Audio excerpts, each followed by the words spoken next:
We're right in the middle of Pro Day season, just 1 month prior to the NFL Draft. Joined by Paul Dottino, I am John Schmeelk.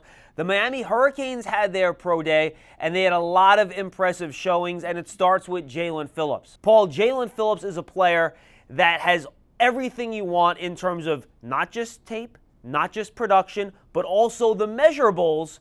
But there are some things, like the medicals, that you have some worries about. Yeah, to be honest with you, John, I think the power quotient needs to come up, but when you talk about the medical, you're talking about concussions, you're talking about a wrist injury, you're talking about ankle injuries.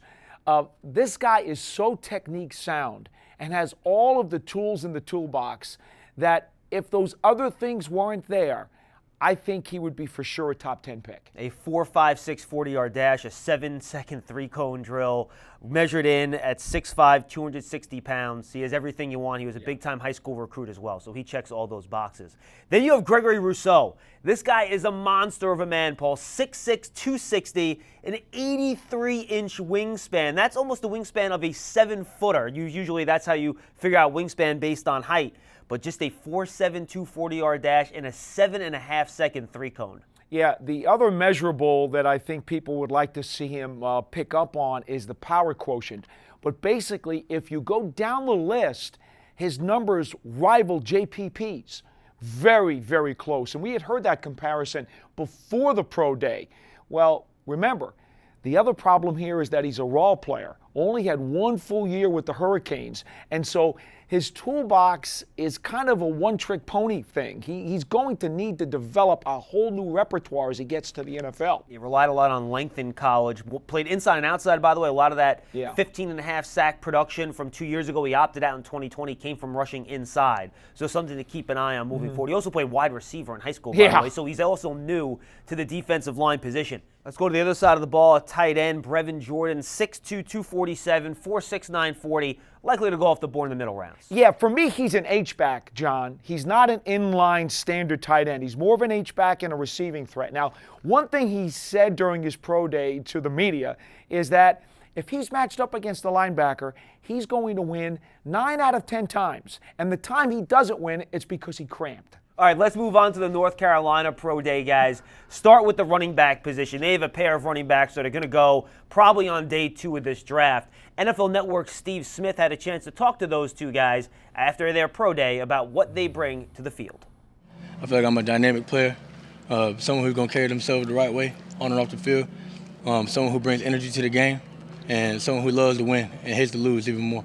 So I want a Super Bowl, so.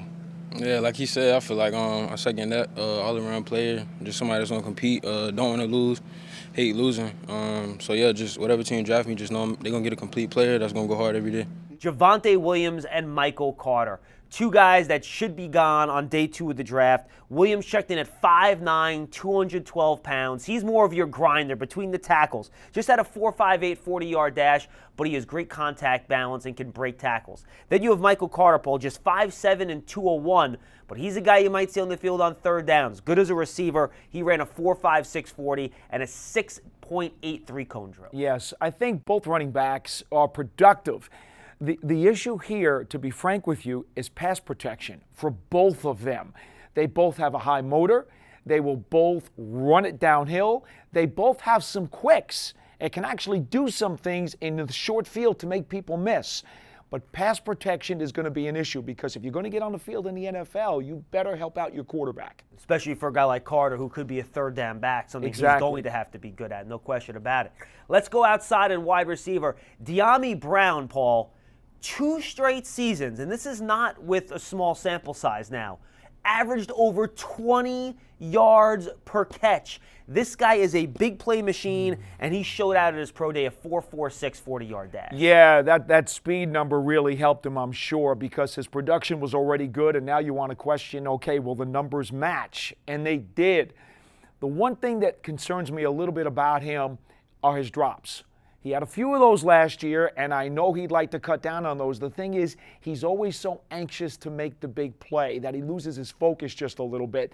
He's got to tighten up a couple of things. And he also doesn't run a full route tree either, more of a downfield threat. Yeah. He has to vary the types of routes that he runs. But he has all the tools. Finally, Paul, Chazz Surratt, a linebacker. He played at the Senior Bowl. Interesting player, 6'2", just 229 pounds, but he did 25 reps on the bench press, which is very good for him. And he also ran a 4.6 40-yard dash, a 7-second three-cone.